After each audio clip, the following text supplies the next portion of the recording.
Howdy, Space Rangers, Captain Phoenix here, and today I thought I'd share with you my basically year-long project.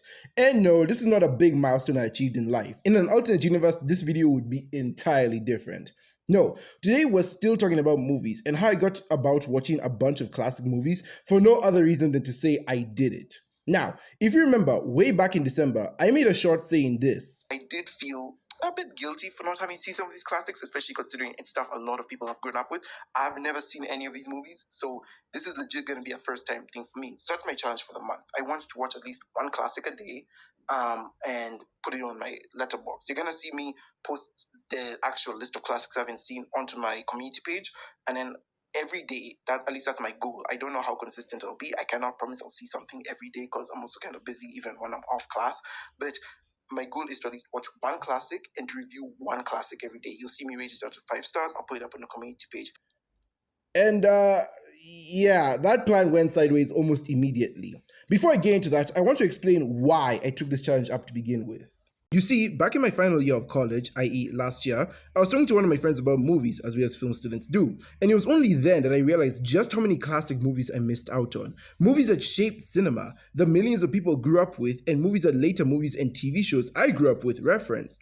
To normal people, this wasn't a big deal, but to a film student who was actively studying how these movies worked and why they appealed to so many people at the time, I was an insult to the craft. What didn't help matters is I genuinely love movies. I've watched them for as long as I can remember, and they are basically my third parent. Heck, I love them so much that I went to film school to study them, and hopefully make more of them in the future.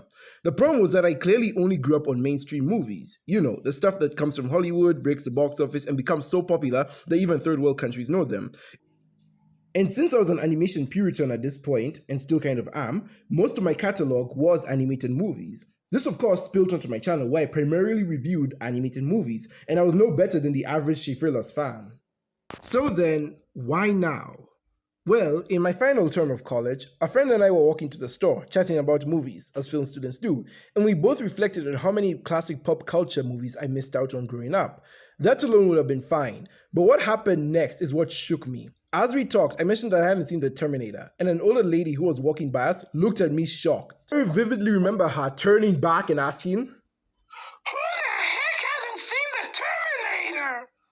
And I don't know, something about that exchange rocked me to my core. Despite how much I play up the importance of movies on society in my videos, I always have to remind myself that the vast majority of people just don't care about them. That's why I made my channel to begin with, to talk about the things the people around me weren't interested in talking about. So seeing a random normie actually get mad that I hadn't seen a movie as big as Terminator was a real shock to the system. Regardless, I decided to make a change then. No longer would I be known as the uncultured swine. I was gonna make it my job to be a cultured one. I gave myself 30 movies to watch, a month's worth of entertainment, and the plan was to finish them by the end of January this year. I never did get to finishing the December movies, and my track record was getting worse even going further into the year, as I had other commitments and priorities to focus on. There was even a point where I had to take a break to focus on the Netflix Daredevil show. However, I would not be here now if I didn't finish my list, and that is what I did after months of slow progress. Today, I am going to talk about these classic movies I've seen for the first time in 2025. The highlights, the lowlights, and the random stuff. I probably won't cover everything, but I will rank them all at the end of the video. Without further ado, let's get to reviewing. One last thing before we cover the movies, I figured it would be best if I let you all know the ground rules I gave myself before starting this marathon, so that you know I actually tried. Here they are. Rule number 1 was no animated movies. Every movie I watch must be live action. You all know I have an animation bias, so I was not about to make this easy on myself. I was only allowed to count the quote-unquote grown-up movies. Rule number 2 is that they must not be superhero related. Again, as you guys know, I have a superhero bias, so all comic book movies were not included. There was one exception to this rule, which I will talk about when we get there, and I'll explain why included in this list, but everything else was off the table. And lastly, these classics must have come out 20 years ago. In order for a classic to, well, be considered a classic, I figured that it must be at least one generation old. This was my most malleable rule, as I did make quite a few exceptions, but that's because I was aiming to watch movies that were culturally relevant, not just old movies for the sake of them being old. So they need to be culturally relevant and they need to be, well, generation defining. So some movies here are not 20 years old, but they kind of are important enough for me to like fit them in the mold. And so with that said, let's jump into the And so, with all of that said and known, let's jump into the.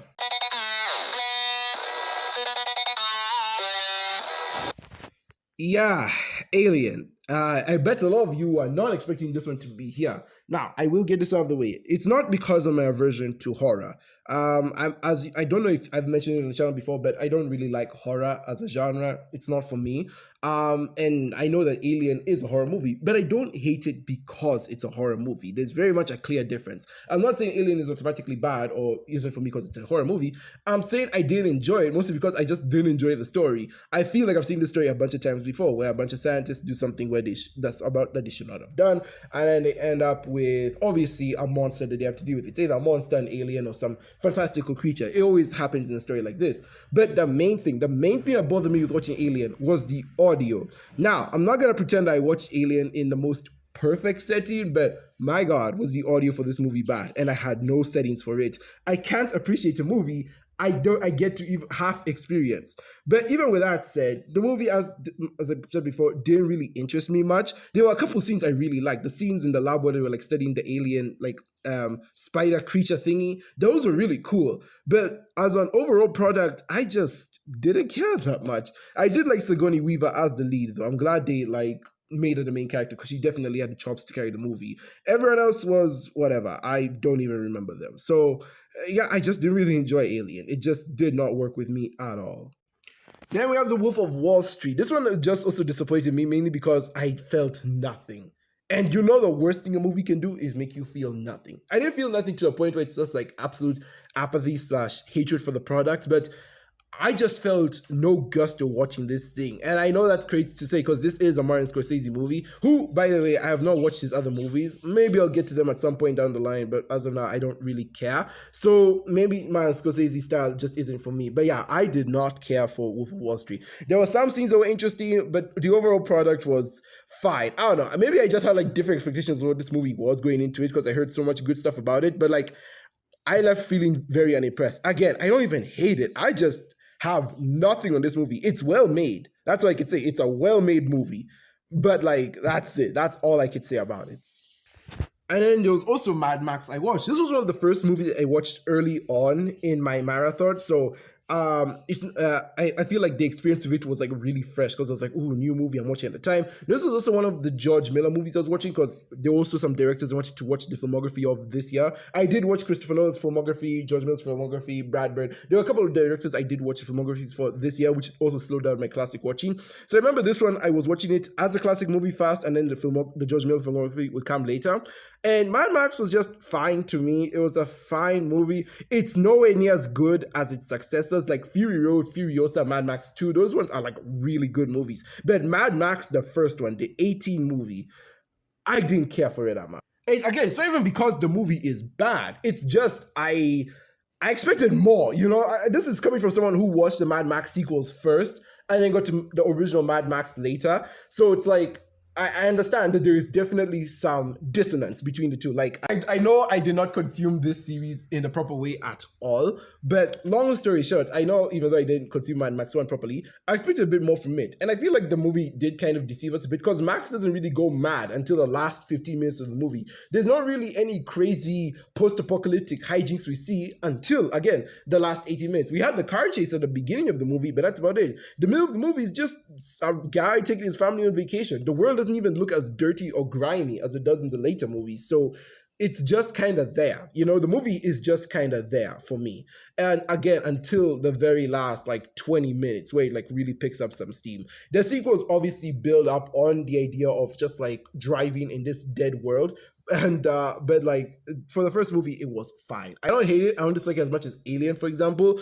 And this was George Miller's first movie. I'm pretty sure this was like his directorial debut. So for a first movie, it's also like very impressive that he was able to keep it this well put together.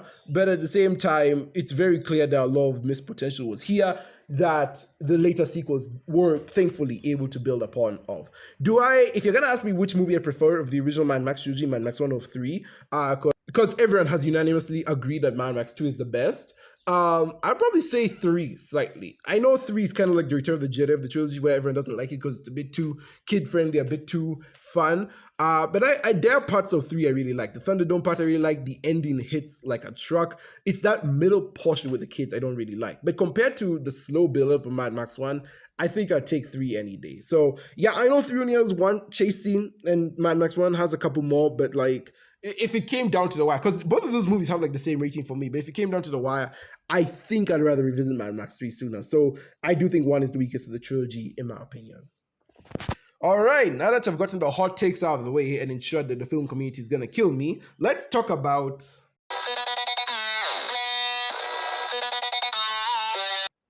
All right, this is a Universal property, so I'm going to talk as fast as I freaking can. But I absolutely love Scarface. I did not know what it was going to be about going into it. All I knew is it was like a mafia drama type of movie, similar to what Godfather was. That's all I knew, is that it was Godfather, but from now, is it Cuban? Yeah, from the Cubans' point of view. Or at least from a Cuban mafia gang's point of view of how it works. And that's, what I expected going into it. What I did not expect is loving this movie as much as they did. This movie is balls to the wall insane. And I just love how we get to see our main character grow from like this guy who just wants to live a better life, get out of his horrible town and live a good life until obviously the greed and the corruption takes over him. It's a perfect story of the fallen hero, and he gets his just desserts at the end. I absolutely adore this movie, and I fully understand the hype. Also, for some reason, not for some reason, for no reason, I honestly don't even know why, but I absolutely love the bathtub scene. It's one of my favorite scenes in the entire goddamn movie, and I cannot explain to you why. You're in the dike and pray. But now, fingers in the dike, mate. Say the only place you can get your fingers in problem is the way prohibition at its best. It's those guys, mate. It's the fucking bankers, the politicians. They're the ones that want to make coke illegal, so they can make the fucking money, and then they get the fucking votes. They're fighting the bad guys. They're the bad guys. And then there was Titanic. This was my second James Cameron film, if I'm not wrong. I watched Terminator slightly before this one because of, the whole incident. Don't worry, we'll get to Terminator soon. But we have Titanic, and I did not expect to like this movie going in. From what I've heard, Titanic was being told as one of the greatest love stories of all time, man. You just need to watch it and see to believe it. The 3 hours is worth it. And I was just like not in it for that. I'm not the biggest romance guy. I don't hate the genre. I do like some romance movies, but I was not the romance guy at all. And then I sat down to watch it, and I was like, damn. This fiction is kind of peak. Yeah, I absolutely love Titanic. This movie nearly changed my stance on romance movies, like in general. James Cameron absolutely knocked it out of the park with this one. The music is stellar. I love how the setup is very dreadful, because like if you know the story of the Titanic, you know how this movie's gonna end, and it builds upon that. Like the movie's based in that. The dread is just very still. You're like, oh, what a cute love story. I hope everything turns out well. You're like, oh, I know what's gonna happen next, and you are just counting down the seconds until that happens. And I want to say I absolutely love how the entire final act of this movie is drawn out. The ship sinking, they do not gloss over that. They show every single detail, every single reaction from the crewmates of how everything just goes to crap. Like, it truly feels like the world is ending. There are some stuff in that scene in that section that really got me. There was one part I remember where like the guy jumped off the boat and hit his legs on the rudder. Oof, you could feel that pain. You could really feel that. So yeah, I mean, really, like the movie is near perfect. There's only a couple of scenes that cut out. Like there's one scene where Jack and Rose are forced back down into the bowels of the ship because, Rose's ex shoots the gun at them. We didn't need that scene. We just got out of there. And I understand the movie wanted to be just as long as the Titanic's voyage, but to me, it just like made it like as long as the ship sank, but to me, it just made no sense. But overall, like I really enjoyed this movie. It is actually that damn good. So yeah, to anyone who is very wary about watching Titanic, I highly recommend it. I cannot recommend it enough. It is a very great love story movie that also serves as a beautiful tragedy. It just, everything goes hand in hand here.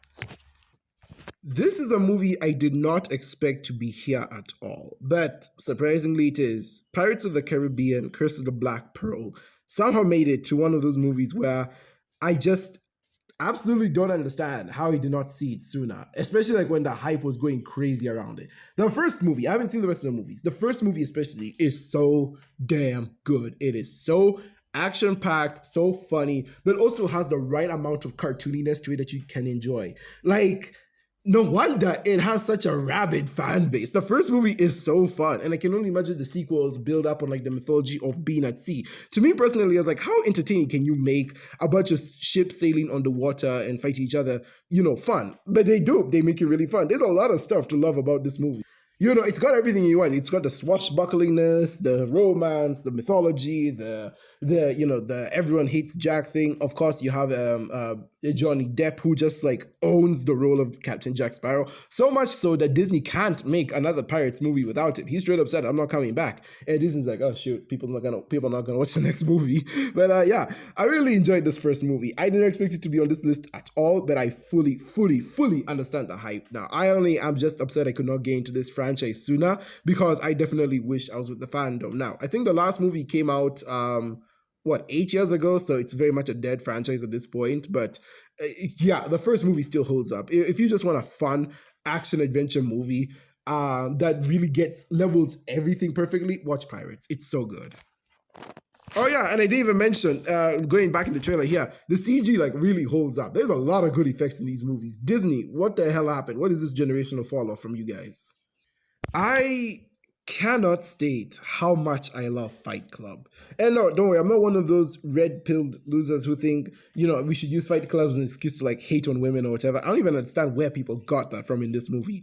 But I just can't explain it. Fight Club is one of those movies where I was not expecting anything out of it at all. Again, I went to this movie completely blind. All I heard was that Fight Club was like really good, generational classic. Go watch it. No one told me the movie. No one told me any of the spoilers. I heard no big conversation about it online. In fact, if anything, Fight Club, I have heard the exact opposite. Legit, when the movie says we don't talk about Fight Club, the general public took that seriously. I have not heard anyone say anything about what happens in this movie outside that it's really good. And I was like, oh, how good can it be? It's probably just like an underground club where people beat each other up. Okay, I guess there'll be some action. I watched it and I was blown away. The storytelling is amazing. The plot twist at the end is freaking beautiful. The relationship between our three main characters is really nice. There's a whole dynamic there. And this like world they build up, obviously it's in New York, duh. But like this grimy world that they build up is just perfect. It's so good. Everything fits perfectly here. I absolutely adore Fight Club. If you have not seen this movie, which I don't understand how you would not have, I'm like the last person to watch it, go watch it. Do not get fooled by the people who took the wrong messages from this movie. Go into it as blind as I did. You will have the best time ever. Die Hard is also another one of those movies I did not expect to like. For Die Hard, I kind of more or less knew the plot back and forth. Not every single detail, but enough to be like, okay, this is just the story. And funny enough, I have seen other plays on Die Hard. Most notably, the first example that comes to my mind is Rick and Morty. They had a whole episode where they parody Die Hard. And I was like, okay, Die Hard can't be that good. Probably it's only good to the people who grew up with it like in the 80s. I sit down to watch it and now I'm kind of blown away. I really love, first of all, I just want to say Bruce Willis hard carries this movie. It's funny because Die Hard, I did watch Die Hard towards the end of my marathon. So there were kind of a bunch of Bruce Willis movies that I had to watch at the end of my marathon: Die Hard, Unbreakable, and Sixth Sense. So just seeing the range Bruce Willis has as an actor in all of these movies is really cool. He's not just the action guy. He's really he does get typecast as the tired dad, sure, but he very much plays all of these roles and he puts his 100% into them. Bruce Willis is a freaking great actor. And I love how that is shown in this movie. This movie is all about desperation, about a desperate cop doing everything in his power to get one up over, the villains. And he displays that desperation perfectly. We see him use every single resource he has to his advantage, every single trick in the book he can pull out. And even when he does get bested, he has to now think around how to get bested. There was one scene in the movie I just absolutely love where the main villain, Hans, I think, pretends to be an American. And obviously Bruce Willis doesn't fall for this. He gives him the fake gun, and I'm like, oh my gosh! In any other movie, they would have had Bruce like fully trust this guy. But for an '80s movie that didn't go down the route, loved it so much. There's a lot of stuff to really appreciate about Die Hard. The way it handles its characters, the setting of the movie, and just like everything built to it is great. The only issue I have, and I think this is an issue a lot of people have with the movie, is that the police act too dumb. I understand the plot needs to happen, and I understand we're in a very special situation, but like the cops should not be this dumb in this movie. Maybe that's how real life cops are in America, but it was just a bit too much for me to swallow. Everything else was basically perfect, though. Die Hard is just one of those movies where it's like I went in with some of the lowest expectations and came out of it adoring it. So yeah, obviously, again, watch it if you haven't already. If you have watched it, rewatch it. It's a fun movie. And yes, it's very much a Christmas movie. The movie could not make that any more clear. And to circle back to Titanic, there was one argument they had on the internet about whether or not Jack could fit on the door. The movie very clearly shows he could have fit on the door, guys. If he tried to fit, the door would sink. Are you blind? They quite literally show the door sinking as Jack tries to climb on it. Was everyone sleeping at this point in the movie? All right, and then I want to talk about like the only weird movie on this list. This is like the only one that just made me ask, what the hell did I watch? And that was American Psycho. I don't know what to say about this movie. I don't know what to think about this movie. And I don't know what to tell you about this movie.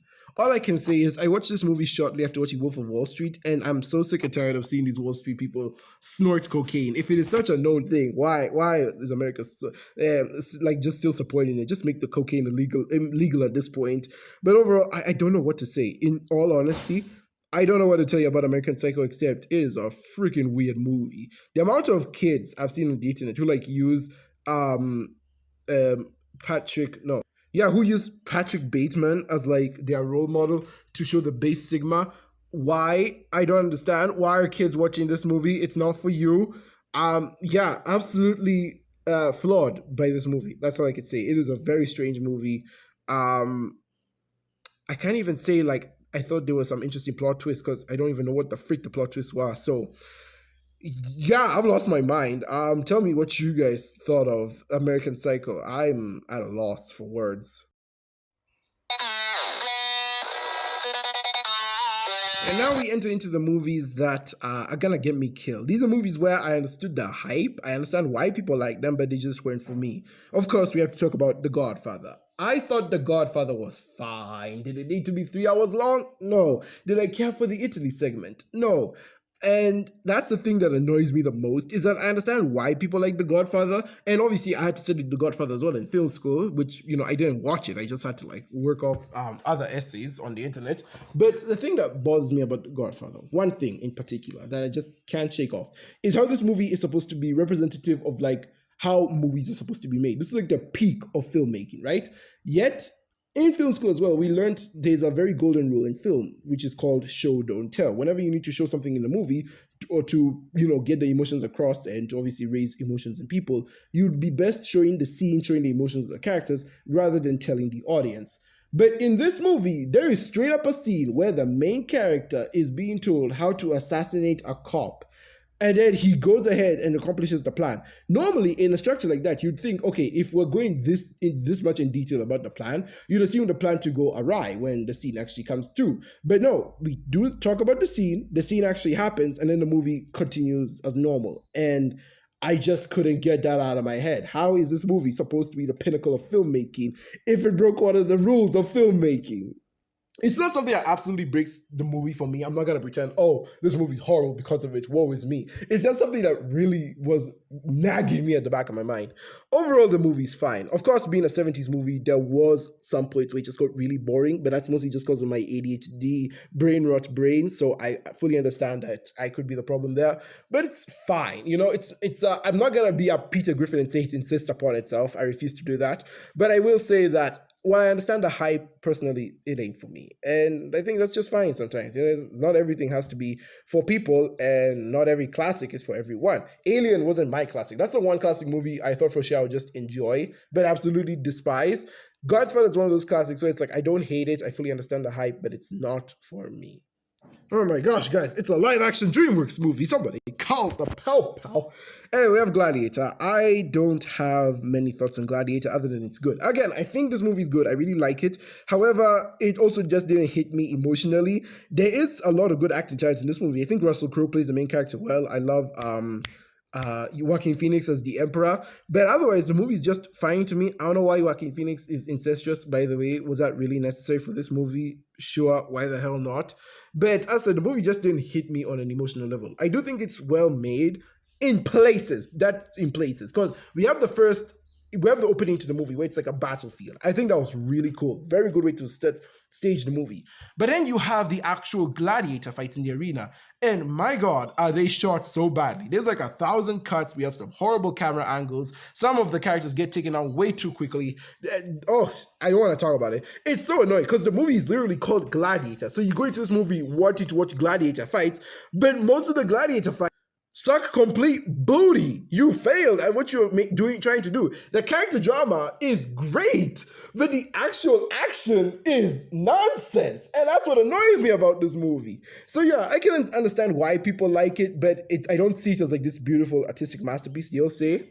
Nor do I consider it one of my favorites. Again, the character drama is some really stellar stuff, but the actual fight scenes and, the main job of this movie being Gladiator just really disappointed me. It does not look good at all. I'll probably watch Gladiator 2 at some point, but yeah, I was expecting a lot more from this movie, especially from how people are hyping it up. I think I'm just not a Ridley Scott guy. Yeah, as a director, I just don't like his stuff. I didn't enjoy Alien.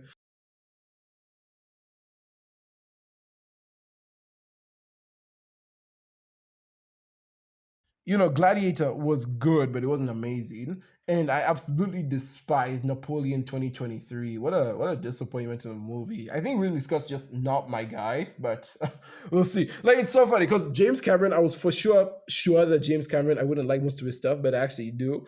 And for Ridley Scott, I was like, okay, maybe I'll like most of his stuff because he's produced some titles that people really respect. And it's like, no, I genuinely just don't like the 3 movies I've seen from this guy so far. I know he's done like a bunch more. Maybe I'll get to them at some point, but I'm not having fun here is what I'm going to say. All right, then we have Predator. This movie is actually interesting because I did like it, and I really, really do like it. I think it's a very great action film that obviously inspired some of the other action films to come out after it. In fact, I did watch a movie this year called Primitive War, and watching that movie, I was just like straight up getting alien vibes from it. I mean, Predator vibes from it. I think Predator is a good movie, all things considered. Is it a perfect movie? No. Would I call it amazing? No. The movie is very much a style of a substance movie. But with that said, the style is like really freaking cool. But yeah, obviously it does suffer from the technology of its time. But even then, some of the technology in this movie is great. Like the camera they use on the aliens, amazing. I love the use of the green blood. And just like there's so much little world building in this movie where like as much as they say it's style of a substance, the little stuff they use here is used to great effect in the later movies where they build on like the predator species, who they are, and so on and so forth. The only thing that held me back from saying this movie is amazing is the fact that I've seen a better Predator movie. Because, like, I'm not a Predator fan, by the way. I've only seen, like, 2 Predator movies. But, like, right after watching this movie, I decided to watch Killer of Killers. And Killer of Killers is, like, so freaking good. It does the alien stuff I was not hoping, but, like, it does the alien stuff I expected to see from this movie. That movie took the potential this movie had and then took it to 11. So, both movies are great in my opinion. And I fully understand the hype. All I would say is I just wish this movie had a bit more substance to it to go along with the style. But I said, for purely style of a substance movie, I can't hate it. There's not really much else to say that's bad in this movie. Not because it's perfect, but because it just genuinely is a fun romp of a movie that laid the groundwork for more stuff to come in. I feel like you'd have to be a really creative person to come up with a Predator story because it's gonna be hard coming up with a story with an alien who kills humans over and over again. You gotta make this, the different fight scenes and the different kills and the different humans encounters work, which is why I love Kill of Killers so much. Because not only does it add a little bit of lore to the alien Predator, because not only does it add a little bit of lore to the Predator universe, but it does show the different ways a Predator would hunt its prey. And I think that's interesting. So yeah, for a first movie, it's very solid. But I do think that it more or less laid the groundwork for the better stuff to come out afterward. All right, this one is just pure comedy to me. So here we have Avatar, right? And I remember back when I said I didn't watch classic movies, a classmate of mine is a huge Avatar fan. Not just a huge Avatar fan, she's a huge James Cameron fan. and she absolutely loves this guy's movies. However, you should have seen the look on her face when I told her I haven't watched any of his movies, especially Avatar, because Avatar is absolutely one of her favorite movies. She begged me to watch Avatar. She's like, you gotta give it a try. You'll absolutely love it. And I'm like, from what I've heard on the internet, at least from the normal culture, is that Avatar is a good movie, but outside of making a bunch of money, it has no cultural impact. It's a very generic movie. And I'm like, do I really want to watch Avatar based on that? But anyway, I was convinced and I added it onto this classic list, at least in her honor. So, classmates, if you're watching this, there you go. I finally watched Avatar for you. Anyway, so we have Avatar, and I have more or less the same opinion as the general public. I think it's a very not generic movie, but it's a very actually just a very generic movie. It's a very generic movie that also looks very pretty, but it does some good character work. Obviously, let me get my main complaints out of the movie. The movie is very much a white savior movie. This is basically just Pocahontas, but slightly better because we're at least dealing with a fictional race. But yeah, the movie is very much about colonialism and anti-colonialism, and the white guy now becoming part of the culture of the natives and then falling in love with the natives. Again, very Pocahontas coded. But as said, there is a lot of good stuff in it, and I really enjoyed the look of Pandora. I like some of the animals. There's a pretty decent amount of world building, not too much to wow me, but enough for the movie to at least stand on its own 2 feet. And that's it. I really don't have much else to say about Avatar then. It looks really good, but part of me is just also really confused as to why this movie got so much money. Is it immersive? Yes. Has it helped push the boundaries of CG that later movies I love used? Yes. Did it deserve to be the highest grossing movie of all time? I just, from the bottom of my heart, I can't say that. No, it's a very much a flat, generic movie that, again, while good on the standard of it being like, while good on the standard of it pushing the boundaries of CG, it doesn't push anything on the boundaries of like storytelling or character development. So, And then we have Jaws. Jaws is an interesting case for me because I absolutely think that the movie was better in the first half. Normally, when it comes to monster movies, I really hate it when we take eons to finally see the monster or build up to some of the craziest stuff the monster does. I know that's the typical horror formula, and just another reason why I don't like horror in general. And I hate that some of my superhero movies are adopting this, but story for another day. But with this movie, I absolutely see the formula working in the movie's favor. The movie is very much based on the shark terrorizing this town. And it works because most of the time when the shark is not around, that's when the story gets like really interesting. We get to now develop more of these characters. And obviously when the shark comes in, a big story beat happens. In the back half of the movie, they go out to hunt the shark, and suddenly the movie gets less interesting. I cannot explain why for the life of me. You'd think that this would be my favorite part of the movie, but no. The shark part where they go to hunt it just isn't as interesting as the whole town reactions to the shark hunting them in the first place, and I feel very mixed on that. But overall, I think the movie is good. It definitely does deserve a place as a classic, and again, it was one of the biggest blockbuster hits at the time along with Star Wars, so I think it does deserve room in the conversation for being a really great movie. One thing I absolutely love about Jaws that it did that pushed the boundaries of filmmaking is the way that it used the footage of the shark. You see, back then, movie cameras weren't that great for filming underwater. And so they had to use documentary footage for the underwater scenes with the shark. And then they kind of had to use some movie magic for now the other parts of the movie where the humans are on the boat, fighting the shark in the water. There's a lot of secret behind the scenes magic that I noticed even on my first watch, and I was like, this is really impressive. So yeah, for the 70s movie, this was really good. Steven Spielberg blew it out of the water when it came to the directing. But as a movie overall, I understand the hype, but some parts of it just weren't for me. Good movie. I'm not denying that. Good movie. But the first half was like really so good, and I can't help but feel that the movie lost momentum somewhere along the way. And then we have Rocky. I heard a lot of good things about Rocky. I heard so many good things about Rocky. But you see, the thing is, I'm also not a wrestling guy. I do not care about wrestling. I never bothered to get into the culture. And so when I hear that I'm being recommended a wrestling movie, I'm like, I just don't know if I'll like it. And well, I'm somewhere in the middle. I do like Rocky as a movie. I do think Rocky is very much a standout from what I'm used to when I hear the term wrestling. And I think it definitely surprised me. It was better than what I thought it was going to be. With that said, as the final product of a movie, I can't help but feel it's also like very messy. I get that the movie shows the struggles of a man down on his luck trying to obviously build a better life for himself. And, life is just so harsh to him, but he obviously puts in the work and the hours and the effort. It's about drive, it's about power. We stay hungry, we devour. Put in the work, put in the hours, and take what's ours. But yeah, as I said, like the movie itself is fine. I understand it's again about a guy who's down in his luck trying to make things better for himself, and that's what the entire movie is based on. But as I said, it's just kind of fine to me. There's not really anything big I draw from it except, you know, Sylvester Stallone's character is humble all the way until the end of the movie. I really like that. I enjoyed the relationship with his girlfriend. It said they're both a bit creepy-ish, but I did like how they both eventually like really did become happy with each other. This movie doesn't have Eye of the Tiger in it, which honestly I feel betrayed by. I genuinely, you know, I was told, oh yeah, the Eye of the Tiger scene is really great. You'll love it in Rocky. It's so good. Trust me, bro. I watched the movie. There's no Eye of the Tiger. I don't even think there was Final Countdown. What are we doing here, guys? Why are you lying to me about the music choices in these movies and how they help things? So yeah, I'm not a Rocky fan. I'm not gonna watch the other Rocky movies. Maybe one, but that's only because it's tied to another director I want to finish his filmography for. But I think Rocky was fine. I think it's a solid movie with a solid message, but everything else about it is whatever. You know, there's some stuff about the movie that we didn't even count. Like, did he need to even work for the gang boss in his town? I don't think so. So yeah, Rocky is solid. It's fun. If you like wrestling, I would definitely give it a watch. Same goes for Top Gun. Top Gun is very much like Rocky in the sense that I understand the hype for both, but I am very much not like this whole military airplane guy. I don't love planes. I don't love the military. So I watched Top Gun more of this as, again, a favor to a friend just to see how it holds up. I think it's fine. There's one scene that just went on for way too long. You all know the scene I'm talking about.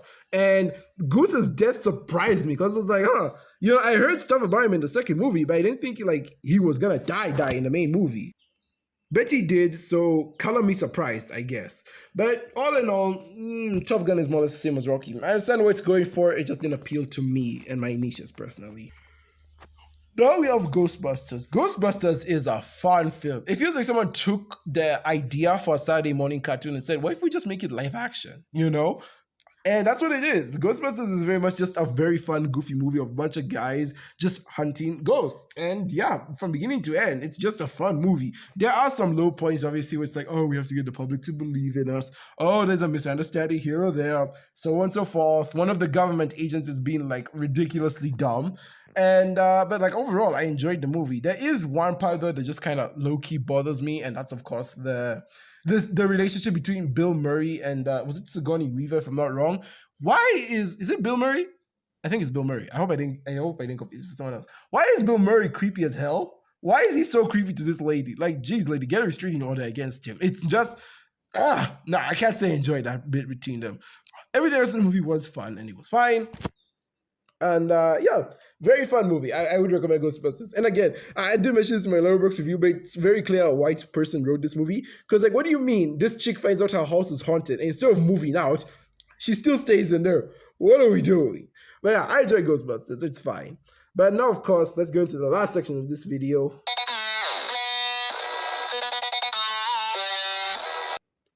Inception was the first movie I watched on the marathon. And yeah, to say it's a great movie is definitely accurate. I do like a lot of Inception. There are some parts that obviously I didn't enjoy too much. Like some of the gunfights were very repetitive / overly long. But aside from that, I enjoyed the movie. And Mombasa was shown in the movie, so that's pretty cool as well. But overall, I just enjoyed Inception. It's a very good movie with a very interesting premise. Obviously, it does get a bit confusing later on, but nowhere near as bad as Tenet. But the movie is just very solid. It's a very solid, very fun movie. Look at this weird, crazy stuff. And it also where just like Christopher Nolan gets to show off his not acting chops, basically. He gets to show off all the weird, fun stuff you know he clearly wants to do, but also just loves to stick his movies into realism as much as possible. So it feels like a marriage between two worlds. It's very clear how this movie became so culturally relevant. And again, despite not being 20 years old, I did watch it just to see like what people loved about it, and I can see it. It's very much Nolan doing what Nolan wants to do best. He mixes the weird ideas with as much realism as he can stuff in there, and it's very enjoyable. But of course, it being a Nolan film, he just also doesn't know how to write women, but that's just more of a feature than a flaw at this point. And then we have Indiana Jones 1, which yeah, does fit into the hype. It's the most lived up to the hype movie I can basically explain to y'all. It's a very fun, swashbuckling action adventure film. And I obviously can't help but feel like Pirates of the Caribbean borrowed one or two things from this movie. I do prefer Pirates a bit more. But this movie is very fun and solid as is. Yeah, the final scene is definitely traumatizing. I don't know how kids were able to watch that back in the day. Y'all are hardcore. The kids from the 80s and 90s are hardcore. I'm gonna say that. But yeah, it's like I don't know. I just enjoyed Indiana Jones for what it is. It's a very fun movie. I don't know what else I can say about it that hasn't been said by other people, except yeah, keep shooting Nazis. I don't know why that's a controversial thing to say in this day and age. I cannot express how many people, how many red-pilled influences nearly turned me off from this movie entirely. The Matrix is a movie which I thought sounded cool about living in a virtual reality and then trying to escape it and free other people. But of course, I just hear these people say, no, we live in a Matrix. We're in a simulation. Society's the problem, man. And I was like, okay, what harmful messages did this movie send to them? No, it was a Fight Club situation. The movie itself is perfectly fine. People just, the general public just don't have media literacy in the slightest. But yeah, I enjoyed The Matrix. I think the action was fun, especially the final battle when Neo unlocks his true potential, man. There's a lot of interesting scenes. One of my favorite scenes in the movie isn't even an action scene. It's just a bit of dialogue where the main character is like trapped in this sewer tunnel and they're talking about how the world went to crap. And, we get to see like these flying android tentacle creatures flying over them. And, we get to have conversations about what happened to the world and how these guys are basically humanity's last hope. I really enjoyed it. Apparently, there's also another movie called The Animatrix, which is sort of a prequel, explaining how the machines came to rise. I probably will check that out at some point. I do plan to at least finish the trilogy. Maybe I'll get to Resurrections, but I heard that movie's not good. But the Matrix movie did get me interested in the lore. It got me interested in the story and the world these characters live in, where machines have fully taken over. I think it's a really good place to start when it comes to stories like this. I know some of you are expecting me to be like, oh, but it's another generic machines take over the earth. But the thing is, it's the Matrix. It's basically the father of this genre. I can complain about this trope when it comes to Mitchells vs. Machines, which, by the way, I won't. Mitchells vs. Machines does a cool subversion of this trope. But like how many times am I going to complain about robots taking over the world when it's the OG one that did it? And yeah, the OG one that did it is pretty cool. Also, I forgot to mention Hugo Weaving. Great villain, great villain. I just love how he loses his mind at the end. It's beautiful. And then we have The Truman Show. This one, oh wait, is that Scully from Brooklyn Nine-Nine? How did I just realize that right now? I must have realized it before and I just tuned it out. But yeah, that's Scully from Brooklyn Nine-Nine. Anyway, The Truman Show is also a classic. I don't know what else to say other than it does live up to the hype. It's not one of my absolute favorite movies ever. I'm sorry, Marcus from Crossbender Variety Hour. But as a movie in general, it's just fun. I love how we get to see the story of Jim Carrey getting out of this world and figuring himself out. The end of the movie is also really poignant. People have tried to ruin it for me, being like, oh, he has to pay taxes now. But I really enjoy Truman just coming to find himself, coming to find the world outside, and choosing that he wants to live a real life. Despite this life that's perfect made and tailor made for him, he chooses to live. And I think that's a really interesting story. There's a lot of quiet moments in the film as well, where Truman's just slowly piecing things together, slowly figuring things out. And I love how the world is also slowly breaking down around him. It's very entertaining and very enjoyable. It's a movie that doesn't necessarily, make you lock the freak in, but it is a movie I would say is worth checking out. It is entertaining at the very least, and it's very solid for basically all it's trying to do. Yeah, I don't have any major complaints against The Truman Show other than, it just wasn't the type of movie I'm known to like. So it's definitely a preference thing, but it very much lived up to the hype. No, Birdman, you cannot convince me that Beetlejuice showing up halfway through the movie named after him is a good move. Regardless, yeah, I enjoyed Beetlejuice. I think it's a very charming movie. When I first heard about it, I'm like, oh, it's gonna be a typical horror movie. But no, I mean, yeah, the movie does have some horror elements, and this is very much Tim Burton just fully indulging in the creepy stuff he loves. But the movie is also just kind of very wholesome and sweet by the end. I was like, damn, this is a good movie. It would also work very well as a 90s animated family film. If you told me, Pixar would make this, for example, I'd fully believe you. But yeah, the movie's great. Michael Keaton as Beetlejuice is just fun to watch. He's kind of like the genie from Aladdin, Bill Murray as Genie from Aladdin, except obviously way, way more raunchy. And yeah, I don't know what else to say. Oh, right, there's that one scene where they're singing On My Way Home. I don't know. What is that song? Damn it. The scene at the dinner table. You all know the one I'm talking about. And yeah, that scene is good. But yeah, Beetlejuice is just very fun and enjoyable. He's very much just like an evil genie character. I love the depiction of the afterlife in this movie. This movie is so freaking creative with the way it depicts everything, especially the afterlife. absolutely adore it. So yeah, this is Tim Burr just going off the rails and doing what he wants to do. It's the most not self-indulgent. It's the most authentic movie I've seen from a director in a hot minute, and I absolutely love every bit about it. There are some things obviously that hold it back for me. I do think the first half is like really way too slow. And no, it's not because Beetlejuice is not in the movie. I just thought it was like a bit too slow. But everything else is handled really well. And the practical effects, the way that the people died, all looks real fun. And then to cap everything off, we have The Shawshank Redemption. This was the last movie I watched in my marathon, and I put it here mostly because I heard how good Shawshank is. I heard Shawshank was the movie. Like, this is the movie that to end all movies. So I decided to put it in my list and watch it. And damn, is it good? It is so good. It is one of those, I don't know if I should say slow burn movies, but definitely a movie that knows what it's doing from beginning to end. And absolutely love it. The ending is so, not heartbreaking, but so heartwarming and emotionally touching. You can't help but love it. It's like, you find out it's based on a book, and I'm like, I kind of wish it was based on real life. I kind of wish these people made it home. Hope they made it out okay. And I think it's the most real movie, not real movie, but like the most real I've felt characters from a movie have been, which is rare. There's very few movies where I'd say, oh, the characters from this movie feel like I would meet them in real life. Last time I had a surreal feeling like this was probably like Squid Game, which, yeah, obviously I know Squid Game is recent, but that's what I'm saying. Squid Game is one of those shows where it's like, it makes me feel like, oh crap, these people could actually be real, but they're not. And Shawshank gives me that same feeling. I feel like these people could legit exist in real life. And when it comes to characters like Morgan Freeman's character, I forgot who the main actor is, it's like you really wish, you hope the best for them. You hope they make it out okay.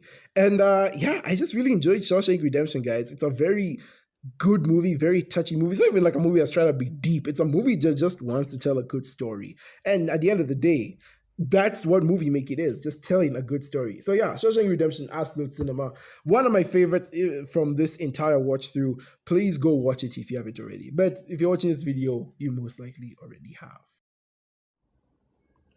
And so, much like I've been teasing since the beginning of this marathon, I figured it's best if we go through the ranking of these movies so you can see where I place them on my personal opinion and how I enjoyed them. Now that I've talked about all of them and my brief thoughts on them, I figured, it's best that my audience now knows how I'd rate them. These completely unrelated movies are all trying to do different things.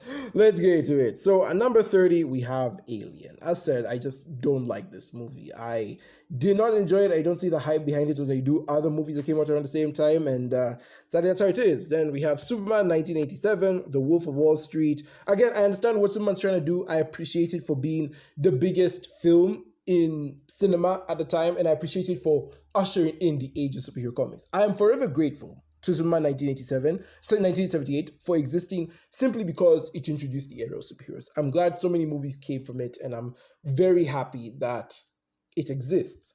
However, as a movie on its own, I just didn't enjoy it too much. That first hour was rough to get through.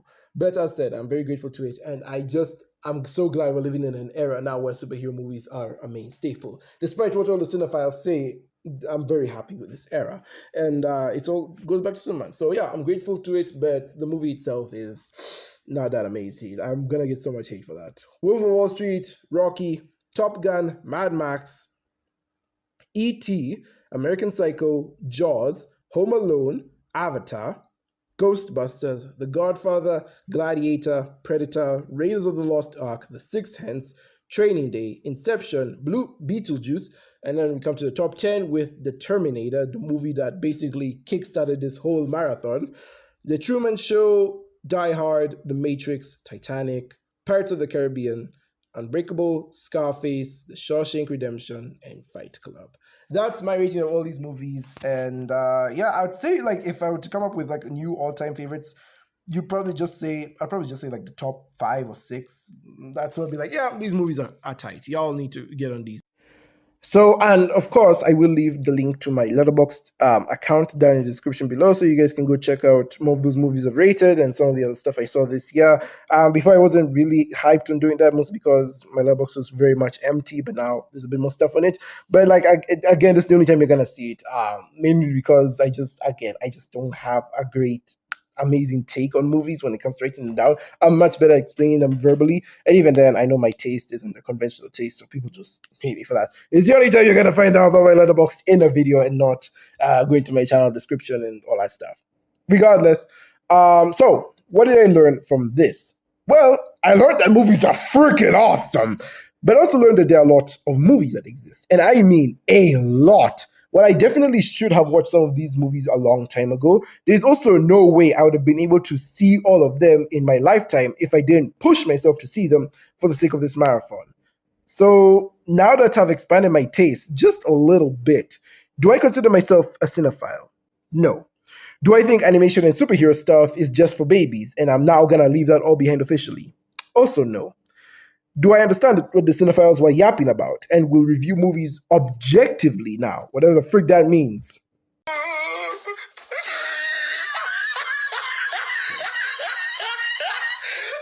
at the top of his head.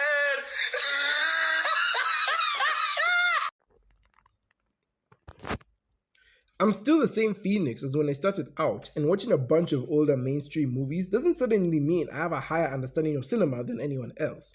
Any Joe Schmo on r/letterbox will tell you that I still have a long way to go, and I should probably watch more international indie films like the 50s to 70s, which, good luck trying to get me to do that.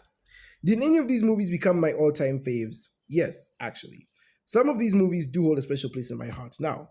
Fight Club, Shawshank Redemption, Pirates of the Caribbean, and Die Hard are movies I'm going to look back fondly on and reference in whatever future work I do. They were definitely worth the marathon. Will I do this again?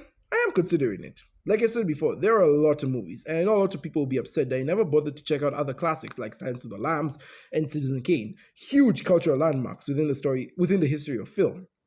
And I would like to see what the hype is about. Maybe, just maybe, I can find another favorite movie to add to my collection that I wish I found sooner. So yeah, I'll probably attempt this again, but I gotta rewatch all the Star Wars films first to prepare for Mando and Grogu, and even then, I'm definitely not going back this year, and probably not next year either. So, see you in 2027, I guess.